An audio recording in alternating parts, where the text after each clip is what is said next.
سرکار تشریف لاتے تھے تو صحابہ میرے آقا کی محبت میں اور ادب میں اور احترام میں اٹھ کر کھڑے ہو جایا کرتے تھے. صحابہ کی مجلس میں جب بھی سرکار تشریف لاتے تھے تو سرکار کے ادب اور احترام میں صحابہ اٹھ کر کھڑے ہو جایا کرتے تھے.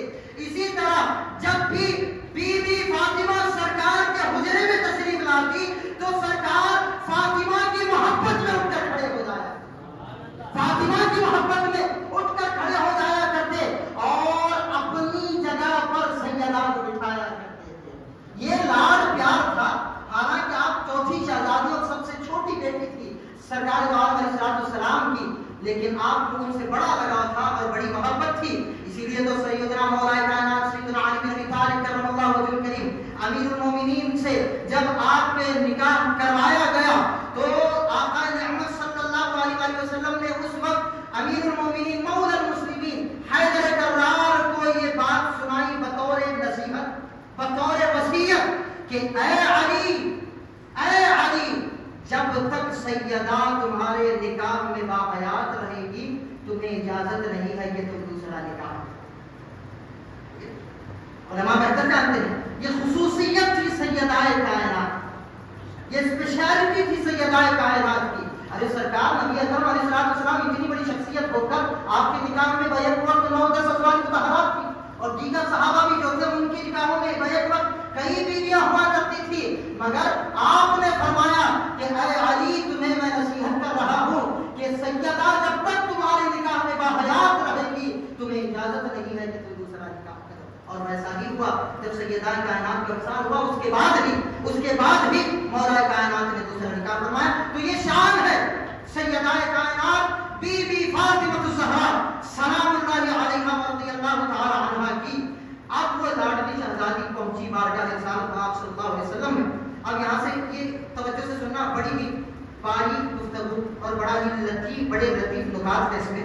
اللہ اکبر. سیدہ کائنات پہنچی بارگاہ رسالت پاک علیہ السلام میں اور کہنے لگی یا رسول اللہ کہ میرے دو بیٹے جو ہیں یہ آپ کے پیارے نواسے ہیں, آپ کے نواسے ہیں, آپ کے جانشین ہیں ہونے والے, آپ ان سے بڑا لاڈ پیار کرتے ہیں, خدا را انہیں کچھ عطا فرمائیے, انہیں کچھ عطا فرمائیے بطور وراثت ہو یا بطور تحفہ ہو, انہیں کچھ عطا فرمائیے. دیکھیں نبی کی وراثت جو ہے نا مال دولت گھر بار پراپرٹی نہیں ہوتی, سمجھ رہے. نبی کی دولت جو نبی کی جو وراثت ہوتی ہے وہ ان کا علم ہوتا ہے, ان کا تقویٰ ہوتا ہے, ان کی پرہیزگاری.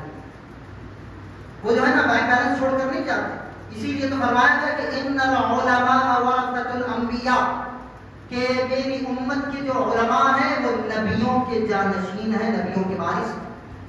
یہ بہت بڑا دیکھیں عالم ہر قبیلے سے ہو جاتا ہے, عالم بن جاتا ہے, ضروری ہی نہیں کہ وہ سید ہو یا خاندان رسول میں سے ہو, غیر سید بھی عالم بن جاتا ہے.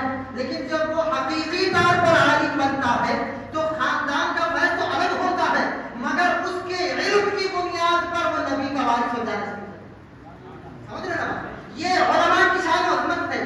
تو سیدہ کائنات عرض گزار کی یا رسول اللہ کچھ عنایت فرمائے اپنے نوازوں کو. تو آپ دیکھیں, آپ محبت کا انداز دیکھیں سرکار کا. سرکار نے فرمایا جی اچھی بات ہے, میں حسن کو توجہ میری طرف, میں جانتا ہوں زیادہ ہو رہا ہے اور تھوڑی دیر جو ہے مجھے برداشت کریں. آقا نعمت صلی اللہ علیہ وسلم نے فرمایا کہ میں حسن کو اپنی سرداری اور اپنی ہیبت دیتا ہوں. بولیے سبحان اللہ. یہ آقا جو جہاں صلی اللہ علیہ وسلم فرما رہے ہیں میں میرے حسن کو اپنی سرداری اور اپنی ہیبت دیتا ہوں اور حسین کو اپنی طاقت اور استقامت دیتا ہوں. حسین کو طاقت اور استقامت دیتا ہوں. اب تھوڑا سا توجہ ذہن میری طرف ادھر ادھر نہ دیکھیں. مولا حسن کے حصے میں جو چیز آئی وہ کیا آئی؟ وہ ہیبت آئی.